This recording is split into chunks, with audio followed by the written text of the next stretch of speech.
जय जय रघुवीर समर्थ. समर्थ म्हणतात की केल्याने होत आहे, आधी केलंच पाहिजे असं समर्थ आपल्याला इथे सांगतात.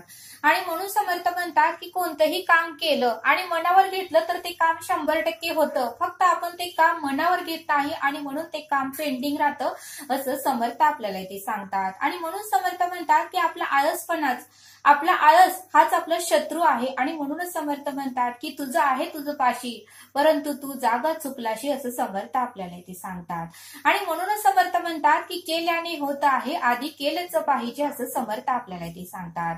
समर्थ म्हणतात की आपल्याला नेहमी आपण इतरांना कारण देतो की नाही मी ह्या पोस्टवर जाणार होते, पण घरातलं वातावरण उत्तमाचं नव्हतं, माझी घरातली परिस्थिती उत्तमाची नव्हती, घरामध्ये आर्थिक स्थिती उत्तमाची नव्हती, असं आपण बरेच लोक कारण देतात. पण समर्थ म्हणतात की कारण देण्यापेक्षा त्या प्रश्नाचं उत्तर आपण शोधून काढलं पाहिजे असं समर्थ आपल्याला ते सांगतात. आणि म्हणूनच समर्थ म्हणतात की केल्याने होत आहे, आधी केलेच पाहिजे. समर्थ म्हणतात की सगळ्यात महत्वाचं म्हणजे आपलं आरोग्य आहे. कारण आपलं जर आरोग्य उत्तमच असेल तरच आपण पुढची सर्व कामे करू शकतो असं समर्थ आपल्याला ते सांगतात. आणि म्हणूनच समर्थ म्हणतात की आरोग्य आणि आपलं आरोग्य आणि आपली तब्येत हीच आपली संपत्ती आहे आणि हीच आपली प्रॉपर्टी आहे. आणि म्हणूनच समर्थ म्हणतात की रोज अर्धा तास नाही तर कमीत कमी 15 मिनिटं तरी आपण व्यायाम केला पाहिजे. आता समर्थ म्हणतात की बरेच जण म्हणतात की नाही आम्हाला वेळ मिळत नाही, सकाळी उठलं की कामं असतात, मग नोकरीला जावं लागतं, मग बिझनेस बघावा लागतो, मग मुलांना शाळेला सोडवावं लागतं. मग समर्थ काय म्हणतात की केल्याने होत आहे, आधी केलेच पाहिजे. जर व्यायाम करायचा असेल तर आपण 6ला उठतो, रोज 6ला उठत असेल किंवा 7ला उठत असेल तर अर्धा तास आपण लवकर उठलं तर तो व्यायाम ही होऊ शकतो असं समर्थ आपल्याला ते सांगतात. रोज जर आपण 6ला उठत असेल व्यायामसाठी आपण कधीतरी 5:45ला उठावं, कधीतरी 5:30ला उठावं. आणि म्हणून समर्थ म्हणतात की केल्याने होत आहे, आधी केलेच पाहिजे. समर्थ म्हणतात की दुसरी गोष्ट म्हणजे रोज आपण थोडं तरी वाचन केलं पाहिजे.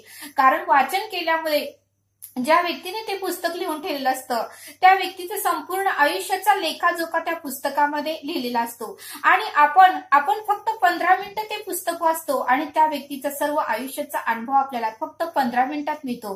त्या व्यक्तीने आयुष्य पूर्णपणे घालवलं असतं ते पुस्तक लिहिण्यासाठी, तो अनुभव लिहिण्यासाठी, पण ते अनुभव आणि त्या व्यक्तीच्या आयुष्यात आलेले प्रसंग संकट हे फक्त आपल्याला 15 मिनिटात कळतात. आणि म्हणून समर्थ म्हणतात की दुसरी गोष्ट म्हणजे वाचन करण्यासाठी सुद्धा आपण 15 ते अर्धा तास आपण त्या वाचनासाठी दिलं पाहिजे असं समर्थ आपल्याला ते सांगतात. मग समर्थ म्हणतात की आपण म्हणतो नाही वाचनाला सुद्धा वेळ मिळत नाही, तर समर्थ म्हणतात की रोज सकाळी जर आपण 15 मिनिटं लवकर उठलो, वाचन केलं तरी होऊ शकतं, किंवा संध्याकाळी जर 15 मिनिटं वाचन करून झोपलं तरीही ते काम होऊ शकतं असं समर्थ आपल्याला ते सांगतात. आणि म्हणून समर्थ म्हणतात की आपण फक्त कारण देतो, आपण फक्त समोरच्या व्यक्तीला म्हणतो की वेळ मिळत नाही, पण समर्थ म्हणतात की जर मनात आणलं तर वेळ हा प्रत्येकाकडे भरपूर असतो, फक्त ती व्यक्ती मनावर घेत नाही आणि वेळ त्या कामासाठी काढत नाही.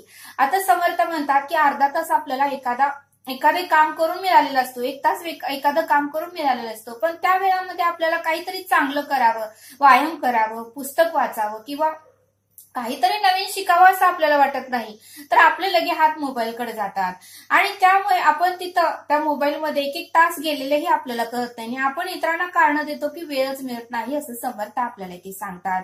आणि तिसरं कारण म्हणजे समर्थ म्हणतात की आपण प्रत्येक काम ही उद्यावर ढकलतो, परवावर ढकलतो आणि त्याच्यामुळे आपली वेळ निघून जाते आणि मग मात्र वेळ निघून गेल्यावर आपल्या आयुष्यामध्ये नुकसानच होतं असं समर्थ आपल्याला ते सांगतात.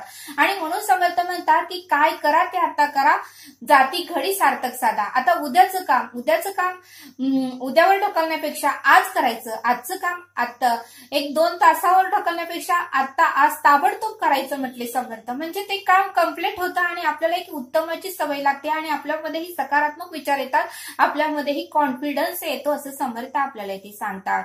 आणि मग समर्थ म्हणतात की चौथं कारण म्हणजे निराशपणा आपल्याकडे येतो. काय येतो तर आपण आपल्याकडे भरपूर वेळ असतो, पण आपले जो छंद असतो त्याच्यामध्येच आपण वेळ वाया घालवतो आणि मग जे काही करायचं असतं, जे काही आपलं अस्तित्व निर्माण करायचं असतं ते करण्यासाठी आपला वेळ निघून गेलेला असतो आणि मग मात्र आपले मित्रमैत्रिणी मोठ्या पोस्टवर गेल्यानंतर किंवा आपल्या नातेवाईकांमध्ये जर आपल्या वयाचं कोण असेल किंवा डॉक्टर झाला असेल किंवा जर कलेक्टर झाला असेल किंवा प्राध्यापक झाला असेल किंवा इंजिनियर झाला असेल किंवा वकील किंवा जज झालेला असेल तर आपल्याला मग वाईट वाटतं की बाबा त्या व्यक्तीची पोस्ट वाढली, तिचं एक अस्तित्व निर्माण झालंय, बरेच जण तिचं कौतुक करायला लागलात.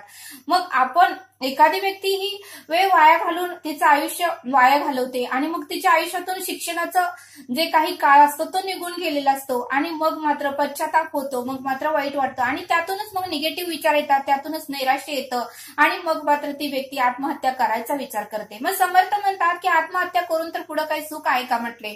आपण आत्महत्या करतो आणि परत आपल्याला 84 योनीत जावं लागतं. घरातले काही 4 दिवस रडतील म्हणले, नातेवाईक 4 दिवस रडतील, मित्रमैत्रिणीला 1-2 दिवस दुःख होईल, पण परत प्रत्येक जण आपलं आयुष्य उत्तमच आणि छान जसं रेग्युलर जगतात तसं जगतात. मग नुकसान काय आपलंच होतंय ना. म्हणून समर्थ म्हणतात की वेळ काळ आहे तोपर्यंत त्या वेळेचं सार्थक करा, काहीतरी करण्याचा प्रयत्न करा, काहीतरी अस्तित्व निर्माण करा. या जगामध्ये या सृष्टीवर परब्रह्माने ईश्वराने मनुष्य हा असा एक प्राणी जन्माला घातलेला आहे, असा एक मनुष्य जन्माला घातलेला आहे की त्याला सर्व काही बुद्धी दिलेली आहे. बघा म्हणले आता गाईला, गाढवाला किंवा कुत्र्याला किंवा पशुपक्ष्यांना वाचा आहे का, त्यांना बोलता येतं का, त्यांना कुठं बाहेर जाता येतं का, फिरता येतं का, त्यांना बुद्धी आहे पण मनुष्य एवढी नाही. पण मनुष्य मात्र बुद्धिवान व्यक्ती आहे. मनुष्याने बुद्धीने मोबाईलचा शोध लावला, जहाजाचा शोध लावला, संगणकाचा शोध लावला, अनेक इलेक्ट्रॉनिक वस्तूंचा या मनुष्याने शोध लावला. बघा म्हणले समर्थ, म्हणजे परब्रह्माने ईश्वराने मनुष्याला काहीतरी सृष्टीवर तू करू नये, काहीतरी नाव तू कमव यासाठी आपल्याला जन्माला घातलेला आहे. असं नाही की बाबा नैराश्य आले, दुःख आहे, निगेटिव्ह विचार येतात आणि माझ्याकडे संकट आहे, मी आता आत्महत्या करणार, यासाठी परब्रह्माने आपल्याला जन्माला घातलेलं नाही. म्हणून समर्थ म्हणतात की मरावे परी कीर्ती रूपे वरावे. संत लोकांनी काहीतरी केलं आणि म्हणून आज त्यांचं नाव निघतं असं समर्थ आपल्याला इथे सांगतात. समर्थ म्हणतात की 4 भिंतीच्या बाहेर ही भरपूर उत्तमाचं आणि सुंदर जग आहे. आपण मात्र 4 भिंतीच्या आतमध्ये कम्फर्ट झोन मध्ये राहतो आणि त्याच्यामध्ये आपल्याला नकारात्मक विचार येतात आणि आपण मात्र बाहेर आपण पडतच नाही आणि कोणतंही काम करण्यासाठी मग आपल्याला भीती वाटते. आणि म्हणून समर्थ म्हणतात की कोणतंही काम हे आपण धाडसाने केलं पाहिजे, त्याच्यामुळे आपल्याला कॉन्फिडन्स येतो आणि आपण उत्तमाचं काम करतो असं समर्थ आपल्याला ते सांगतात. आणि म्हणून समर्थ म्हणतात की आपल्या वास्तूमध्ये आपण नेहमी सकारात्मक बोलायचं, उत्तमच बोलायचं. आज छान होणार, आज काहीतरी उत्तमाचं घडणार, आज मला आनंद मिळणार, मी आज इतरांनाही आनंद देणार, काहीतरी उत्तम आज माझ्या आयुष्यामध्ये नक्की घडणार असं जर म्हणलं तर खरंच आपले सकारात्मक विचार आणि तेच घडवतात आणि आपल्या आयुष्यामध्ये थोडा तरी त्या दिवसाभरात थोडा तरी आपल्याला आनंद हा नक्कीच मिळतो. समर्थ म्हणतात हा प्रयत्न करून बघा, प्रचिती घेतील ते शाने, ऐरे गैरे दैन्य वाणे असं समर्थ आपल्याला ते सांगतात. आणि 5वं कारण म्हणजे समर्थ म्हणतात की कोणाचीही निंदा करू नका, कोणालाही टीका करू नका.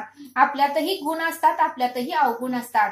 जर एखाद्या समोरच्या व्यक्तीने जर आपलं अवगुण काढलं तर आपल्याला किती राग येतो म्हणजे समर्थ. मग प्रत्येक व्यक्ती हा सर्व गुण संपन्न नसतो. प्रत्येक व्यक्तीमध्ये हे 50% गुण असतात, 50% हे अवगुण असतात. प्रत्येक व्यक्तीचे जर अवगुण आपण दुर्लक्षित केलं, त्याचे गुण जर आपण आत्मसात केलं तर बघा म्हणले समर्थ आपल्या ज्ञानामध्ये ही वाढ होते असं समर्थ आपल्याला ते सांगतात.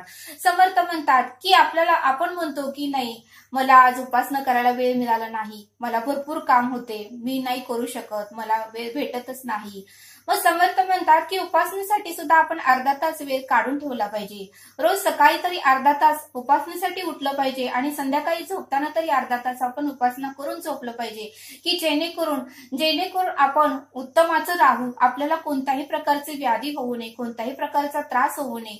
आरोग्य ही आपली धनसंपद आहे, आरोग्य ही आपली संपत्ती आहे. यासाठी आपल्याला अर्धा तास तरी त्या परब्रह्मासाठी, त्या ईश्वरासाठी काढून ठेवता आलं पाहिजे असं समर्थ आपल्याला ते सांगतात. समर्थ म्हणतात की बरेच मुलं म्हणतात की घरात वातावरण उत्तमाचं नव्हतं, घरामध्ये आर्थिक स्थिती नव्हती आणि त्यामुळे मला योग्य वातावरण भेटलं नाही, त्यामुळे माझ्यावर योग्य संस्कार झाले नाहीत आणि त्यामुळे मी मोठ्या पोस्टवर गेलो नाही.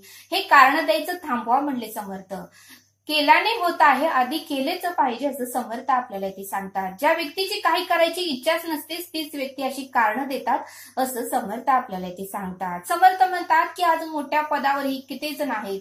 आज म्हणले समर्थ टाटा बिर्ला मोठ्या पदावर आहेत, अंबानी मोठ्या पदावर आहेत, आपले भारताचे पंतप्रधान मोदी सर ही मोठ्या पदावर आहेत. त्यांचंही घरातलं वातावरण थोडंफार त्रासदायक असणारच म्हणले समर्थ, त्याशिवाय ते मोठ्या पदावर जातील का म्हटले समर्थ. प्रत्येकाला हे दुःख त्रास वेदना आहेत, ते सगळे त्यातून गेलेले आहेत आणि त्यातून जाऊनही ते मोठ्या पदावर गेले आहेत समर्थ म्हटले. कोणीही लगेच मोठ्या पदावर जात नाही किंवा लहान मूल जन्मलं की लगेच चालायला लागत नाही किंवा एखादी व्यक्ती जन्मलं की मोठे पोस्टवर तिला जॉब लगे मिळत नाही असं समर्थ आपल्याला ते सांगतात. सर्वांना खाच करग्यातून सर्वांना काट्याकुट्यातून जावंच लागतं आणि तेव्हा कुठं प्रत्येकाच्या आयुष्यामध्ये एक उत्तमाचा रस्ता भेटतो असं समर्थ आपल्याला ते सांगतात. आणि म्हणून समर्थ म्हणतात की कारण द्यायचं बंद करा, केल्याने होत आहे आधी केलंच पाहिजे असं समर्थ आपल्याला इथे सांगतात. समर्थ आपल्याला एक बोध देतात. समर्थ म्हणतात की एका आई वडिलांना एक मुलगी होती आणि त्यांची परिस्थिती फार नाजूक होती आणि अत्यंत गरीब परिस्थिती होती. त्या मुलीची इच्छा होती की आपण पोलीस व्हायचं, पण मुलीचे आई वडील मात्र भाजी मार्केटमधून आणायचे आणि रस्त्यावर बसून विकत होते. त्या मुलीला फार वाईट वाटायचं हो, पण तिनेही ठरवलं की आपण आपल्या आई वडिलांना काहीतरी करून दाखवायचं आणि आपण पोलीस व्हायचं. आणि मग मात्र आई वडिलांनाही आनंद होऊ लागला की आपली मुलगी कर्तबगार आहे, काहीतरी करून दाखवेल. पण मुलगी मात्र आई वडिलांचा आधार बनली हो.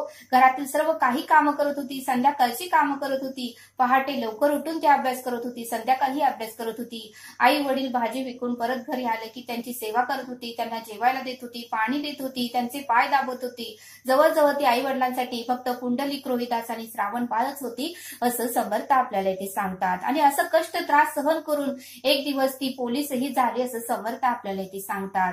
मग समर्थ म्हणतात की या बोधातून आपल्याला हे शिकायला मिळतं की त्या मुलीने आपल्या आई वडिलांचं स्वप्न पूर्ण केलं.